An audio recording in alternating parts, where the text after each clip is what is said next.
So students, let's study about oblique collision. जो हमने पढ़ा था अभी उससे थोड़ा डिफरेंट है. Oblique collision of a ball on a flat surface. So मान लीजिए बॉल है, फ्लैट सरफेस पे आती है, ये टकराती है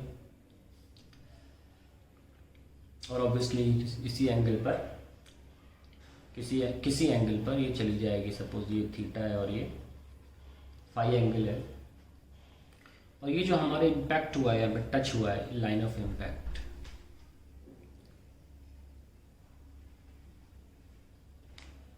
now I am taking a case of elastic collision. ध्यान रखिए, मैं गारंटी नहीं दे रहा हूँ कि थीटा फाई बराबर है. ये बराबर आएगा जब इलास्टिक कोलिजन होगा. अगर इन इलास्टिक कोलिजन हुआ या पार्शियली इलास्टिक कोलिजन हुआ, उस केस में थीटा और फाई बराबर नहीं आते हैं और वो किसी फैक्टर ऑफ ई से डिफर करते हैं. तो हम देखेंगे कब. लेकिन अभी इलास्टिक कोलिजन में तो थीटा फाई बराबर आएंगे. उसी को हम प्रूव कर रहे हैं. इंपॉर्टेंट केस है, करना चाहिए इसको. Let us see how it is done. Suppose it is coming by velocity u and it is leaving at velocity v. So since elastic collision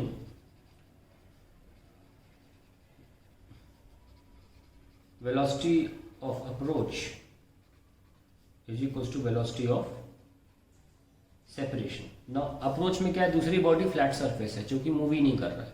यहाँ u2 0 है, तो यहाँ 2 लगाने का मतलब ही नहीं है. वेलोसिटी केवल u और v में डिफाइन किया सकती है, सिर्फ बॉल की velocity.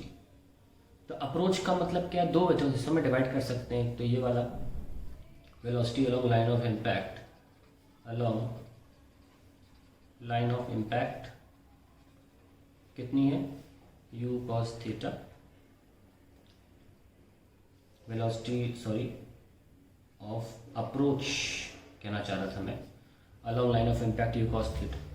And velocity of separation along, देखिए ये वाली स्पीड है ना, ये u है तो ये वाला क्या होगा, u cos थीटा. और ये v है तो ये वाली क्या होगी, v cos फाई. ये सेपरेशन वेलोसिटी होगी along line of impact. Separation along line of impact will be v cos phi. अब क्योंकि ये इलास्टिक कोलिजन है तो ये बराबर होगा, जैसा कि हमने बोला है, विच विल बी u क्या है, cos theta equals to v cos phi. ठीक है. अभी हमें पता नहीं है u और v सेम है कि डिफरेंट है, लेकिन बस एक और वेलोसिटी है, ये वाली along the plane. Velocity of approach along the glass surface, along the surface बोल सकते हैं, जरूरी नहीं ग्लास हो. Surface will be u sin theta and velocity of separation along the surface will be v sin phi. और क्योंकि elastic collision है तो ये भी बराबर होगा u sin theta equals to v sin phi. Okay. So अब हम ये कह सकते हैं फर्स्ट इक्वेशन है, सेकंड इक्वेशन है. अब हम इन्हें डिवाइड कर सकते हैं, फर्स्ट एंड सेकंड इक्वेशंस को. Let us divide them.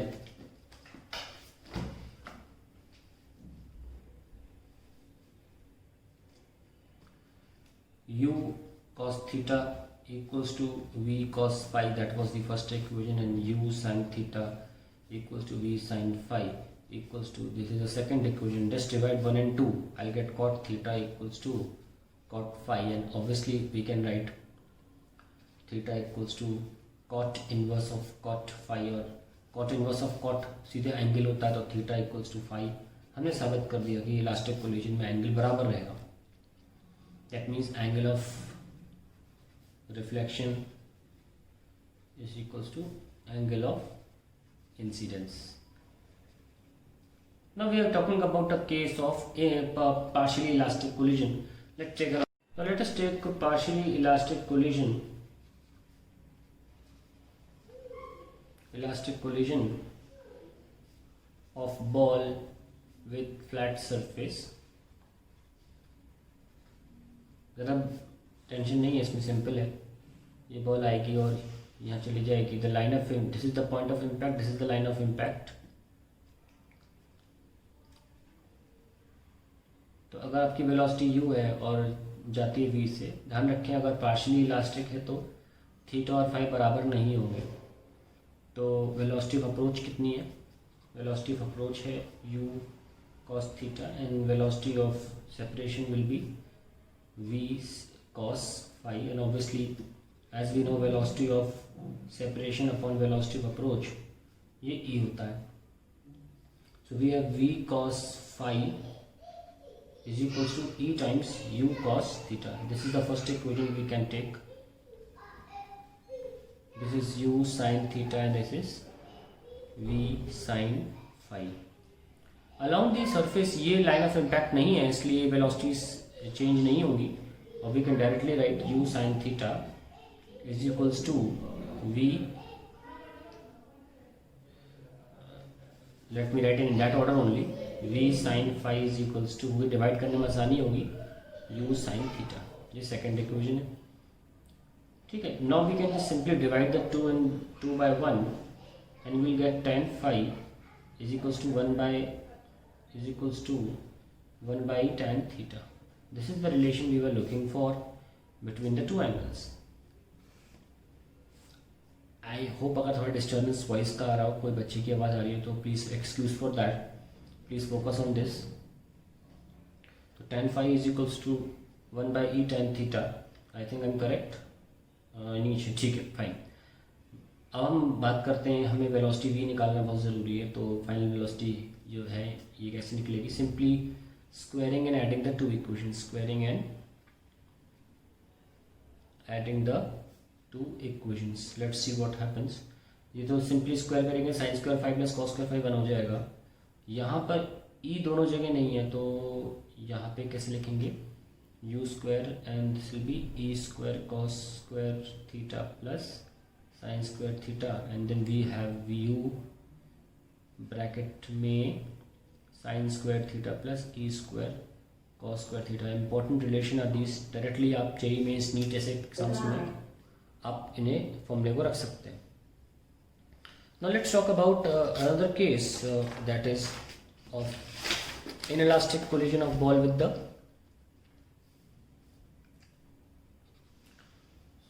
Flat surface, inelastic collision.